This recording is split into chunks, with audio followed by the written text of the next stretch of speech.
નમસ્કાર મિત્રો, આજે સીધું ને સટના એપિસોડમાં આપણી સાથે લાલજીભાઈ પટેલ જોડાયા છે. લાલજીભાઈ હવે ગુજરાતીઓ માટે કોઈ અજાણ્યું નામ નથી. સરદાર પટેલ ગ્રુપ એના રાષ્ટ્રીય અધ્યક્ષ છે અને 2015માં પાટીદાર અનામત આંદોલન જે ગુજરાતમાં થયું એ અનામત આંદોલનની પાછળ જેમની વ્યૂહરચના હતી એ આ લાલજીભાઈ પટેલ અને એમના સાથીઓ. મને લાગે છે કે આજે લાલજીભાઈ આપણી સાથે જોડાયા છે એનું એક નિમિત્ત પણ આપણે કહી દઈએ કે 6 જુલાઈ 2015ના રોજ મહેસાણામાં, જ્યાં લાલજીભાઈ પોતે પણ મહેસાણા રહે છે, ત્યાં પાટીદાર યુવકો અને યુવતીઓ અને પાટીદાર આગેવાનો એમની એક રેલી નીકળી હતી. એટલે આજે એને 11 વર્ષ થયા અને એ 11 વર્ષમાં શું થયું, પાટીદાર અનામત, આમ તો છે ને પાટીદારોને, ગુજરાતના પાટીદારોને ઓબીસીમાં સમાવવા માટેની માંગણી હતી અને બીજી પણ કેટલીક માંગણીઓ હતી જેના વિશે લાલજીભાઈ આપણને કહેશે. પણ એ આંદોલન પછી કેવા કેવા ફાંટા પડ્યા અને કેવા કેવા રાજકીય માહોલ સર્જાયા એની વાત આપણે લાલજીભાઈ સાથે કરીએ છીએ. લાલજીભાઈ, બહુ સ્પષ્ટપણે કહું તો સીધું ને સટમાં આપનું સ્વાગત. અને આપ એ પહેલી રેલી જે થઈ 6 જુલાઈ 2015 મહેસાણામાં, એ કેવી હતી, શું નક્કી થયેલું, કેમ કાઢી હતી અને એના પછી છે ને જે ઘટનાક્રમ ચાલ્યો આખા ગુજરાતમાં નહીં આખા દેશમાં પાટીદાર અનામત આંદોલન એની ગાજવીજ થઈ, એના વિશે આપ પ્રારંભિક રીતે થોડીક વાત કરો અને પછી આપણે આગળ એને વિશે વાત કરીએ છીએ. લાલજીભાઈ. જો સંગઠનની શરૂઆત 1996માં થઈ, ત્યાંથી લઈ અને 2012 સુધી સંગઠન બનાવવા માટે પહેલા તો અમે મહેસાણા જિલ્લાના દરેક તાલુકાએ અમે નાની મોટી મિટિંગો કરી.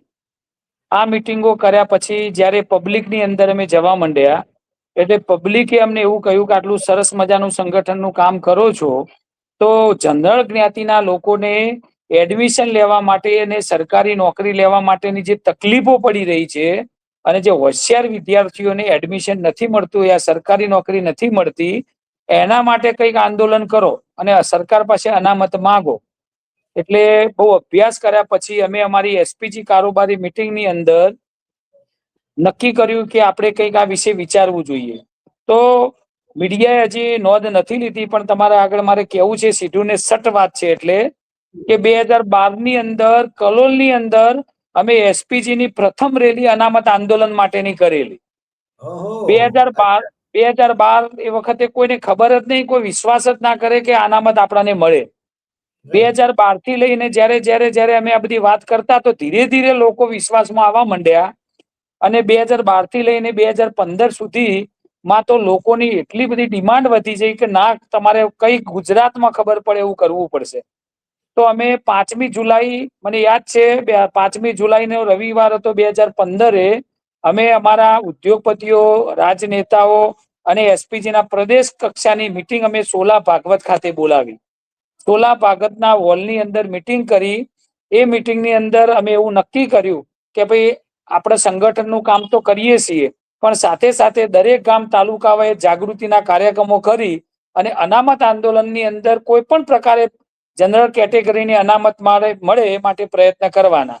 અને આ મિટિંગ પહેલા મહેસાણાના બધા યુવાનો, જે લોકો અભ્યાસ કરતા હતા જીપીએસસી યુપીએસસી ની પરીક્ષા ને બધી, એમના 4-5 આગેવાનો અમારી ઓફિસે એસપીજી ને આવ્યા હતા અને એમને કહ્યું કે આપણે મહેસાણાની અંદર રેલીની શરૂઆત લાલજીભાઈ કરીએ. મોઢેરા 4 રસ્તા મહેસાણાથી લઈને કલેક્ટર સુધી આવેદન પત્ર આપવા જવાનું છે અને એસપીજી નું તમારે સમર્થન જોઈએ.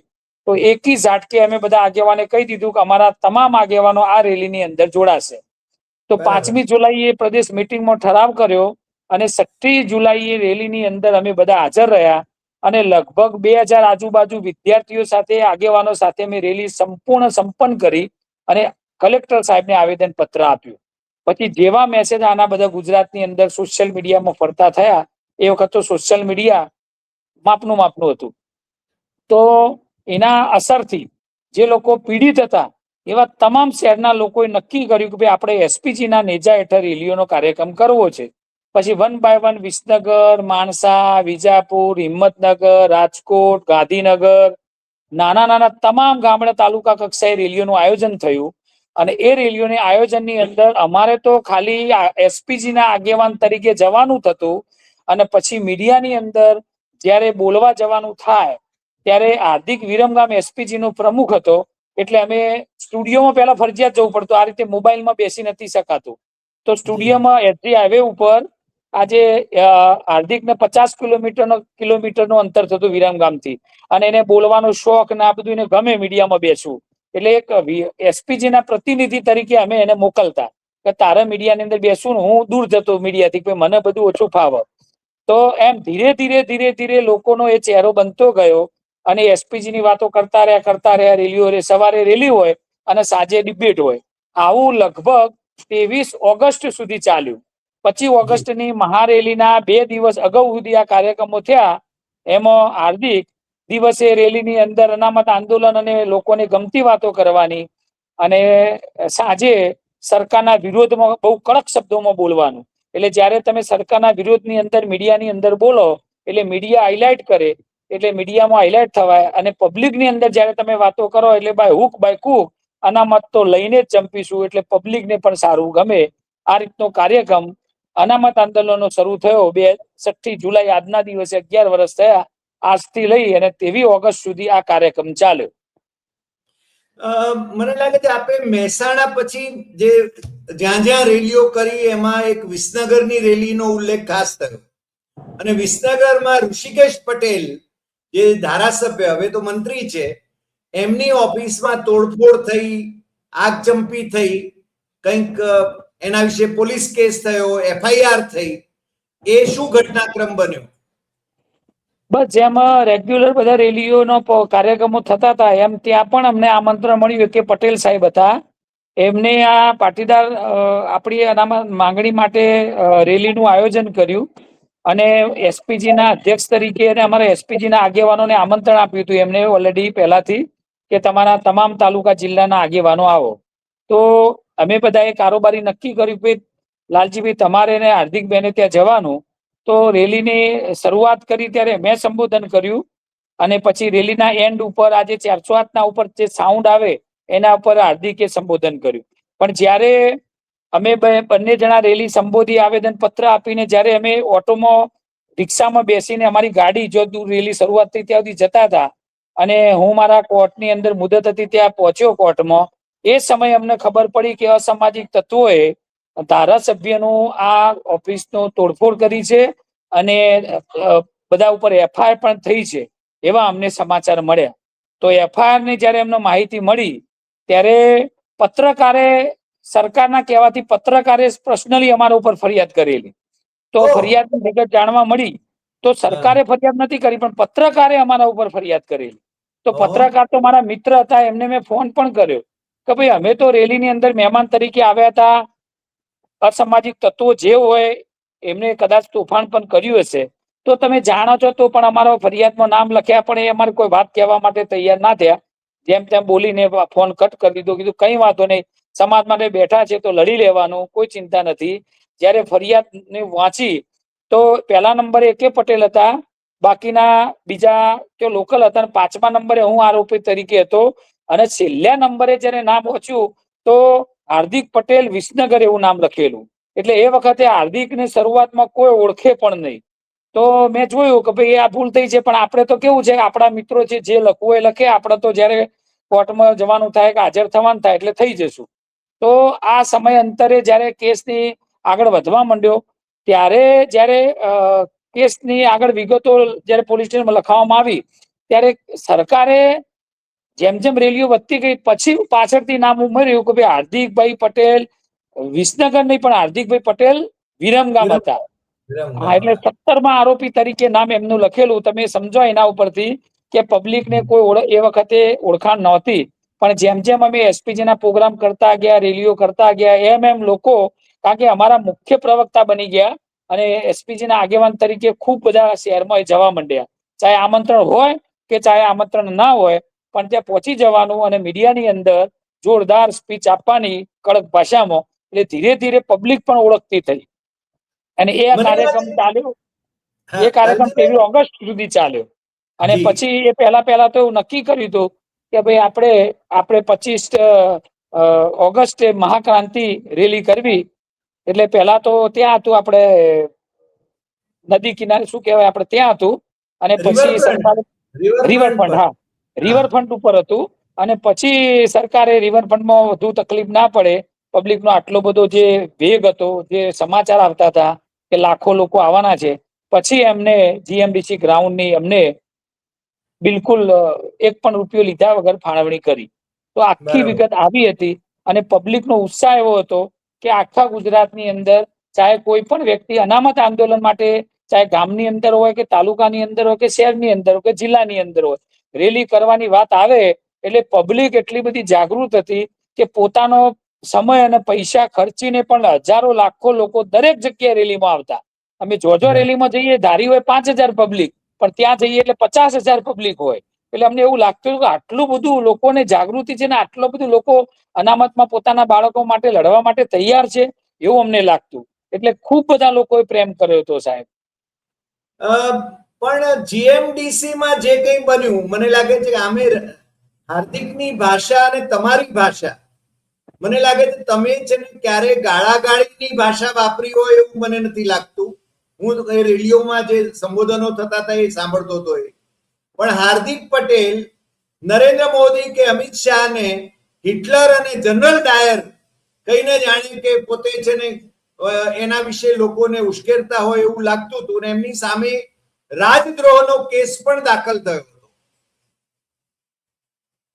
એ એ એ એ ઘટના શું હતી? આમાં એવું હતું કે કોઈ પણ વ્યક્તિ હોય, જેમ તમે છો તો તમારા મગજમાં પહેલાથી ફિટ જ હોય કે મારે પત્રકાર બનવું છે કે મારે કારથી લઈને કલેક્ટર બનવું છે કે રાજનેતા બનવું છે. એટલે અમારી જોડે જ્યાં સુધી આયા એટલે એસપીજી સંગઠનની અંદર તો એકદમ અમારો બંધારણમાં એવું હતું કે એસપીજીમાં જે પણ આગેવાન બને એ કદાચ કોઈ રાજકીય પાર્ટી વાળો પણ જો એસપીજીમાં જોડાવા માંગતો હોય તો એનું પદ છોડી અને પછી જ એસપીજીમાં એને હોદ્દો મળતો હોય. તો એ ટાઈપનું બરાબર અમારે જબરજસ્ત બંધારણ હતું અમારું. બધા જ આગેવાનોએ નક્કી કરેલું હતું. પણ જ્યારે નામ બનાવવું હોય એટલે અમને ખબર ના હોય, કોઈ પણ વ્યક્તિને શું બનવું છે, તો આપણા ભાઈ કોઈ એવું મશીન નથી કે આપણે કહીએ કે કેવી રીતે આપણે આ માણસ આવ્યો છે કે એના મગજમાં શું ચાલી રહ્યું છે કે એજન્ડા શું છે. એટલે અમારી જોડે લાખો લોકો અમારી વિચારધારા સાથે જોડાયેલા હતા. ગુજરાતનો કોઈ તાલુકો જિલ્લો એવો નથી કે જે એસપીજીમાં ના જોડાયેલો હોય. તો એ ટાઈમે એક વિરમ ગામના મને યાદ છે કે હાર્દિકભાઈ પહેલા ક્યારે આયા એસપીજીમાં, તો 31/10/2012 ની અંદર મહેસાણાની અંદર સરદાર પટેલ જન્મ જયંતિનો કાર્યક્રમ હતો. અને એ કાર્યક્રમની અંદર એના 5 જણા એસપીજી ના અમારે જોડાવું છે અને અમારે એસપીજીમાં વિરમગામ મજબૂત કરવું છે એવી વાત લઈને મારા જોડે આવેલા. અર્બન બેંકની અર્બન સ્કૂલની અંદર બ્લડ ડોનેશન કેમ્પ હતો સરદાર પટેલ જન્મ જયંતિ નિમિત્તે. તો એ જી વખતે હું તો પ્રોગ્રામની અંદર મુખ્ય વ્યક્તિ તરીકે બિઝી હતો, પણ અમારા લોકો ભાઈથી જે મળે એમના જોડેથી અમારું નંબર ગયેલા અને પછી મને ફોન કર્યો કે લાલજીભાઈ વિરમગામ અમારે એસપીજી બનાવવું છે. જેમ કે અત્યારે પણ ઘણા લોકો અમને ફોન કરતા હોય છે. તો અમે કહીએ કંઈ વાંધો નહીં, ટીમ બનાવો કારોબારીની અને પછી આગળ વધો. તમને જેવું કામ કરશો એવું અમે તમને આગળ હોદ્દો આપીશું. તો એ રીતે પહેલા દિવસે આવેલા અને 2-3 કાર્યક્રમ પણ ત્યાં કર્યા. તો કાર્યક્રમની અંદર પણ વિરમગામમાં પબ્લિક જેટલી ભેગી ના થાય એનાથી 10 ગણી પબ્લિક તો અમે અહીંથી બહારથી લઈને ત્યાં પહોંચતા. અને સોશિયલ મીડિયામાં એટલા હોશિયાર હતા કે કેવી રીતે ફોટા પાડવા, કેવી રીતે વિડીયો બનાવવો અને કેવી રીતે આખું મઠારીને મોકલવું એ બધું સારી રીતે જાણતા હતા. અને અમારું એસપીજી નું આજે પણ અમારી જોડે ફોટા છે કે અમારું એસપીજી નું સોશિયલ મીડિયા મારું પોતાનું એરિયા ચલાવતા હતા. એટલે દુનિયાની અંદર ધીરે ધીરે સોશિયલ મીડિયાના કારણે લોકો ઓળખતા થયા કે ભાઈ આ કોણ છે, શું કરે છે, અને પોતે આ ભણતા હોય એટલે આગળ આવે. એટલે અમને આગળ આવ્યા, ધારાસભ્ય બન્યા, એનો કોઈ અમને રંજ નથી. કારણ કે અમારો ગોલ છે કે પાટીદાર સમાજના લોકોને ક્લાર્કથી લઈને કલેક્ટર બનાવવા અને સરપંચથી લઈને સાંસદ બનાવવા. આ અમારો પહેલાથી એજન્ડા છે. પણ જાતે જે આગેવાન હોય, જેમ કે હું છું, તો અમે કમિટમેન્ટ કરેલું બધા આગેવાનોએ કે ભાઈ ઓનલી ફોર સમાજના જેટલા પણ પડતર પ્રશ્નો એના માટે જ લડવું. કોઈ દિવસ કોઈ રાજકીય પાર્ટીમાં જોડાવવું નહીં. અને જોડાવવું હોય તો પહેલાથી કહી દેવું, જાહેરમાં બોલવું કે ભાઈ અમે એસપીજી માં તો કામ કરીએ છીએ, પણ ભવિષ્યમાં જો પણ તક મળશે એ અમે ધારાસભ્ય કે મંત્રી કે સાંસદ બનવાના છીએ, તો અમારા કોઈ પબ્લિક ને કોઈ વાંધો નતો. આવું સ્પષ્ટ વાત હતી અમારી. જી અને તમે જે રહી વાત અત્યારે તમે કરી, જે વાત હા કરી કે અમિત શાહ હોય કે પછી આનંદીબેન હોય કે પછી મોદી સાહેબ હોય, એમનો આ લોકો બહુ ખરાબ શબ્દોમાં વાત કરતા હતા. તો અમે બધા તો વારંવાર ટકોર કરતા કે ભાઈ આપણો એજન્ડા અનામત કોઈ પણ સંજોગોમાં કોઈ પણ કેટેગરીમાં લેવા માટેની વાત છે. કોઈ પણ નેતાને આપણે બોલી અને આપણે પોતે મોટા થઈએ એવું કોઈ કામ કરવાનું નથી. અને આપણે ફક્ત સમાજના હિત માટેની જ વાત કરવી.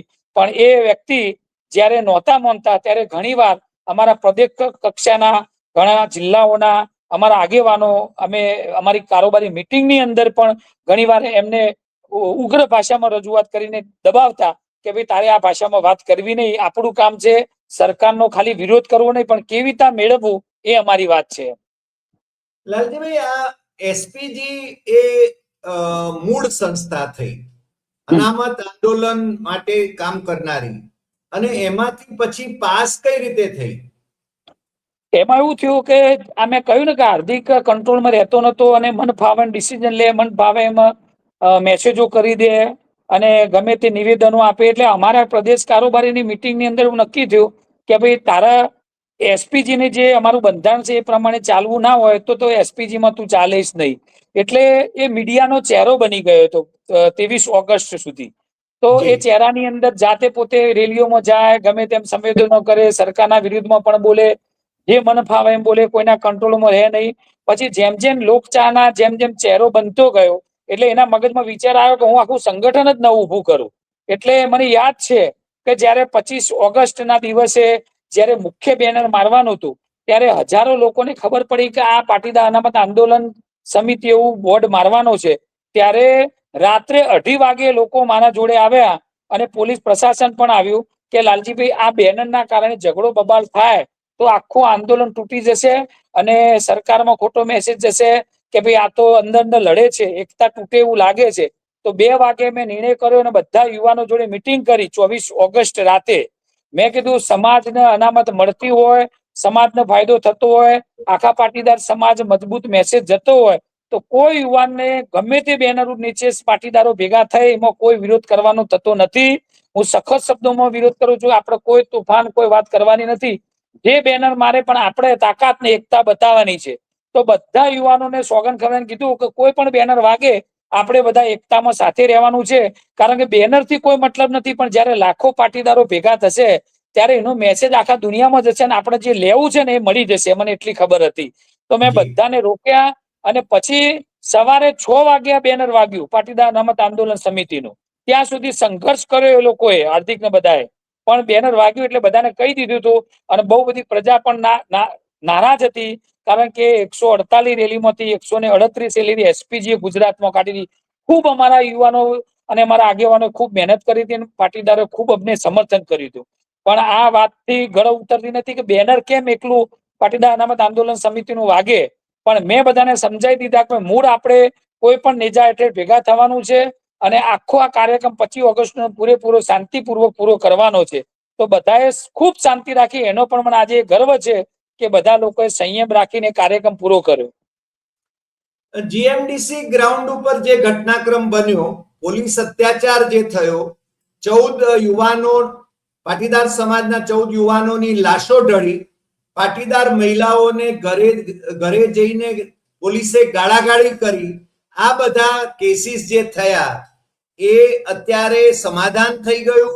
એ લોકોને જે વચનો આપ્યા હતા એ વચનો સરકારે માન્યા, સરકારી નોકરીઓ મળી કે શું પરિસ્થિતિ છે અત્યારે? જો દર ઇલેક્શન ની અંદર અમારો એસપીજી નો આ અમે વારંવાર બોલતા હોઈએ છીએ કે 14 પરિવારના લોકોને સરકારી કે અર્ધ સરકારી નોકરી આપો અને આ પરિવારોને આર્થિક 1 કરોડ રૂપિયાની સહાય કરો. પણ હજી સુધી સરકારે નથી નોકરી આપી કે નથી 1 કરોડ રૂપિયાની સહાય આપી. જે પણ સહાય મળી છે પાટીદાર સમાજના લોકોએ આપી છે, સંગઠનોએ આપી છે અને સરકારના પ્રેશરમાં આવી અને ઉદ્યોગપતિઓ ડાયરેક્ટ 20-20 લાખ રૂપિયાની આ પરિવારને મદદ કરી છે, મને યાદ છે. તો જી સરકારે મદદ નથી કરી એ તો અમે વારંવાર મીડિયાની અંદર બોલ્યા છે ને હજી પણ બોલીએ છીએ. પણ જ્યારે પાટીદાર સમાજ આખો 2017 પહેલા નારાજ હતો, પણ આવા બધા નેતાઓ જ્યારે અલગ અલગ પાર્ટી સાથે જોડાઈ ગયા એટલે પ્રજાએ પણ કંટાળીને ધીરે ધીરે જે વિરોધ ચાલતો હતો બીજેપીનો એ ધીરે ધીરે ધીરે પાછો જેમ પ્રેમ હતો બીજેપી પર એમ બધા જે કટ્ટર લોકો હતા અમારા જેવા એવા બધા લોકો આજે પણ સરકારથી નારાજ છે. બાકીના બધા જ લોકો ધીરે ધીરે જેમ હતા એમ પક્ષમાં ગોઠવાઈ ગયા. આ એટલે સત્ય હકીકત. કેટલાક લોકો કોંગ્રેસમાં ગયા, જેમ કે ધારો કે હાર્દિક પટેલ પહેલા કોંગ્રેસનો વર્કિંગ પ્રેસિડેન્ટ હતો અને પછી છે ને એ ભારતીય જનતા પાર્ટીમાં ગયો. હવે મને લાગે તમે જે માગણી કરતા હતા શરૂઆતમાં એ ઓબીસી માં પાટીદારોને સમાવવાની વાત હતી અને એની સામે અલ્પેશ ઠાકોરે એક પ્રતિ આંદોલન કર્યું. હવે આ બંને જણા પાછા ભારતીય જનતા પાર્ટીમાં એક સાથે છે અને બંને જણા ધારાસભ્ય છે. જો કે એમને ભારતીય જનતા પાર્ટીએ કંઈ આપ્યું નથી જાજુ, પરંતુ બંને ભારતીય જનતા, જેને જનરલ ડાયર એ હિટલર કહેતા હતા, એમના ચરણોમાં જઈને જ બેઠા છે. પણ ખરેખર સમાજને શું મળ્યું આને કારણે અથવા એમના નેતૃત્વને કારણે એ પ્રશ્ન તો થવાનો જ ને. જો સમાજને જે મળ્યું છે, સમાજ જ્યારે રોડ ઉપર આવ્યો 14 દીકરાઓ શહીદ થઈ ગયા, એ કોઈ લાલજીભાઈ કે બીજાના કારણે મળ્યું નથી. લોકોએ ખૂબ સમય અને પૈસા પણ પૈસા પણ ખૂબ વાપર્યા છે. એમનું એક જ લક્ષ્ય હતું કોઈ પણ સંજોગોમાં કોઈ પણની આગેવાનીની અંદર અનામત મળવી જોઈએ. અમારા એસપીજી નો એક પણ એવું નિવેદન તમે નહીં આપી શકો મીડિયાની અંદર, કારણ કે મીડિયાની અંદર બધા જ રેકોર્ડમાં પડેલું છે બધું બોલેલું.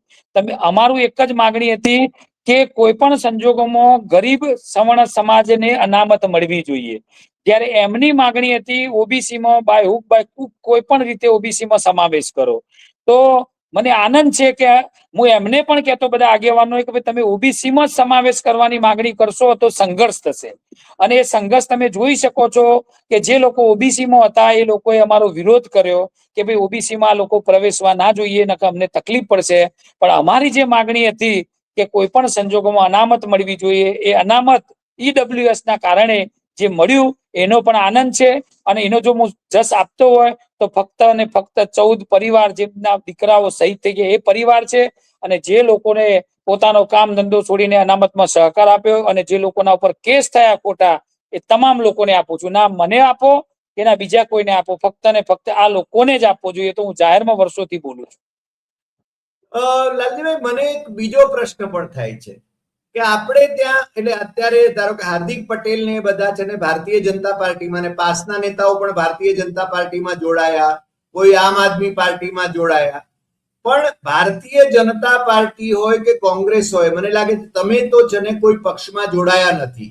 તમે તમારા એસપીજી ના, તમે મને લાગે છે એમ કહો છો કે સરદાર પટેલના સોગંદ ખાઈને તમે જેને કોઈ પાર્ટીમાં નહીં જોડાવાનો જ સંકલ્પ કરેલો છે તમારા બંધારણ મુજબ. પણ આપણે ત્યાં કેશુભાઈ પટેલને હટાવવામાં આવ્યા, આપણે ત્યાં આનંદીબેન પટેલે જવું પડ્યું, તો એને માટે છે ને આ પાટીદાર આંદોલનને જ કંઈક અંશે જવાબદાર ગણવામાં આવે છે. એના વિશે શું કહેશો? જો હું હંમેશા અમારી પ્રદેશની મીટિંગની અંદર કહેતો હતો કે આપણે ચાલુ સત્તામાં સામેલ કોઈ પણ આંદોલન હોય તો ચાલુ સત્તાની સામે હોય. આપણે વિરોધ કરવાનો આ જે ચાલુ સત્તાની જે સરકાર છે એનો જ વિરોધ કરવાનો. પર્ટિક્યુલર કોઈ પાટીદાર આગેવાનનો વિરોધ ક્યારેય કરવો નહીં. પણ સામેવાળા બધા લોકો ખબર નથી કોના કહેવાથી કે ગમે તે કારણોએ આપણે એમાં પડતા નથી. કારણ કે તમે કહ્યું એ પ્રમાણે અમે કોઈ પાર્ટી સાથે જોડાયેલા નથી. અને અમારો આજે પણ ગોલ છે કે જેની સત્તા હોય, જેમ કે અત્યારે છેલ્લા 32 વર્ષથી ભારતીય જનતા પાર્ટીની સરકાર છે, આવનારા સમયે આપણને ખબર નથી કોની સરકાર આવવાની છે, પણ જેની પણ સત્તા હોય એનો ઉપયોગ કરી મેક્સિમમ પાટીદાર સમાજના જે જરૂરિયાત વર્ગ છેવાડાનો છેવાડાનો પરિવાર છે, ગરીબમાં ગરીબ પરિવાર છે, એવા લોકોને ફાયદો કેવી રીતે મળે, શિક્ષણમાં મળે, ધંધા રોજગારમાં મળે કે કોઈ પણ પ્રકારે ગરીબ લોકોને કેવી રીતે ફાયદો પહોંચે એ જ વાત કરવી. રાજકીય કોઈ વાત કરવી નહીં. પણ એજન્ડા બાર જે લોકો હતા એવા બધા જ લોકો એસપીજી માંથી એ લોકોને અમે સસ્પેન્ડ કર્યા અને બધા જ લોકો હવની રીતે જો ગોઠવવાનું હતું એ ગોઠવાઈ ગયા. અમને એનો વાંધો નથી. અત્યારે ધારાસભ્ય બને, મંત્રી બને, મુખ્યમંત્રી બને, સમાજનો કોઈ પણ વ્યક્તિ કોઈ પણ પોઝિશનમાં જાય એ આનંદની જ વાત હોય. પણ જ્યારે સાચી વાત કહેવાની આવે ત્યારે હંમેશા સાચું બોલવું જોઈએ. અને એ વખતે આંદોલન ટાઈમે પણ ઘણા મીડિયાના મિત્રો, ઘણા રાજકીય નેતાઓ, ઘણા લોકો અમને પ્રેશર કરતા હતા કે તમે આમના વિશે બોલો, તમે આમના વિશે બોલો, તમારે જે લેવું એ લઈ લો, પણ બોલો. ત્યારે મારી એક જ વાત હતી કે તમે ગમે એટલા રૂપિયા આપો કે ગમે એટલું પ્રેશર લાવો, ખોટું હશે તો હું ઘરના ખોણામાં બોલીશ, પણ જાહેર મંચ ઉપરથી ક્યારેય અમારા પાટીદાર આગેવાનનો ક્યારેય વિરોધ નહીં કરું. અને આજ સુધી તમે ક્યારેય મારું ઇન્ટરવ્યુ નહીં જોયું હોય કોઈ પણ મીડિયાની અંદર, હું જાહેરમાં ક્યારેય કોઈનો વિરોધ કર્યો હોય. પણ જયારે 11 વર્ષે આજે અનામત આંદોલનની વાત કરવામાં આવી, વિસ્તૃત માહિતી મેં જયારે ગુજરાત સમાચારમાં પણ ઇન્ટરવ્યુ આપ્યું, તો મેં જે હકીકત હતી એ જ કહ્યું છે. અમને વ્યક્તિગત કોઈનો વિરોધ નથી, પણ જે વાત હતી કે ભાઈ તમે કોઈ નેતાઓનો વિરોધ ના કરો, કોઈ વ્યક્તિનો વિરોધ ના કરો, કોઈ પક્ષનો વિરોધ ના કરો. આવા લોકોએ વિરોધ કરી અને પોતાની લોકચાહના બનાવી, પોતાનું મેદાન શોધી લીધું. અને જો તક મળી તે તક મળીને એ લોકો ધારાસભ્ય બની ગયા. એનાથી નુકસાન થયું એટલે આજે મારે બોલવું પડે છે કે એના કારણે જયારે 2015 પછી આ માહોલ બન્યો અને બધા સૌની રીતે ગોઠવાઈ ગયા, ત્યારે જે પાટીદાર સમાજ લાખો લોકો, કરોડો લોકો એમને પ્રેમ કર્યો હતો, એ લોકોના ઉપર અમે બધા સાચા છીએ. છેલ્લા 30 વર્ષથી કોઈ પાર્ટીમાં જોડાયા નથી. બાકી તમે પણ સમજો છો કે 30 વર્ષમાં કેટલા ઇલેક્શનો આવ્યા, તાલુકા પંચાયત, જિલ્લા પંચાયત, વિધાનસભા, લોકસભા. અમે કોઈ પાર્ટીમાં કોઈ પ્રચાર કરવાનો પણ તમે ફોટો ના જોઈ શકો, કોઈ હોદ્દો અમારો નથી. પણ લોકોએ એટલું મનોબળ એમનું તૂટી ગયું આ લોકોના કારણે કે લોકો ભેગા થવાનું પૂરું થઈ ગયું. અને 10,000 લોકોને ભેગા કરવા દરેક આગેવાન માટે મુશ્કેલ થઈ ગયા.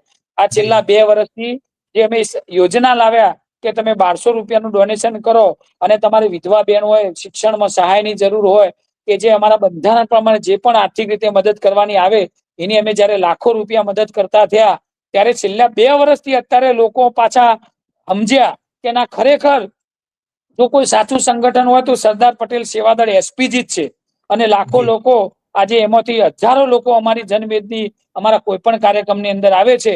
અને પછી અમે નક્કી કર્યું કે અત્યારે સમાજના કયા પ્રશ્નો છે, તો અમે વિચાર્યું કે સમાજની દીકરી સમાજમાં અને સમાજનું દાન સમાજમાં હોવું જોઈએ.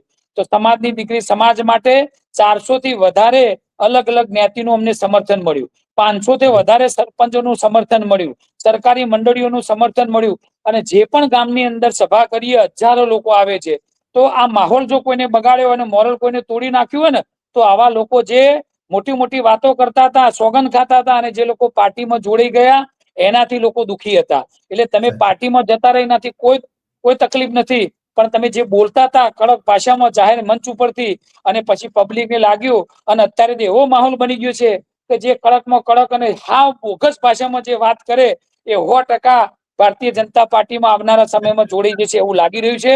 એટલે કોઈના ઉપર આવું પ્રજા વિશ્વાસ કરવા તૈયાર નથી. તો તમે સમજો કે 30 વર્ષથી કોઈ પાર્ટીમાં જોડાયા નથી, તો અમારા ઉપર પ્રજા વિશ્વાસ કેમ કરતી નથી એ અમને ઘણી વાર થાય છે કે આ લોકોના કારણે કેમ આવું બનતું હશે. રાઈટ.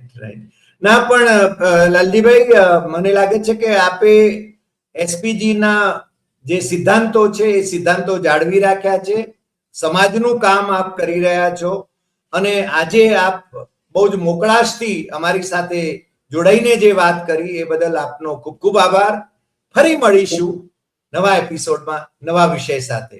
નમસ્કાર. Thank you.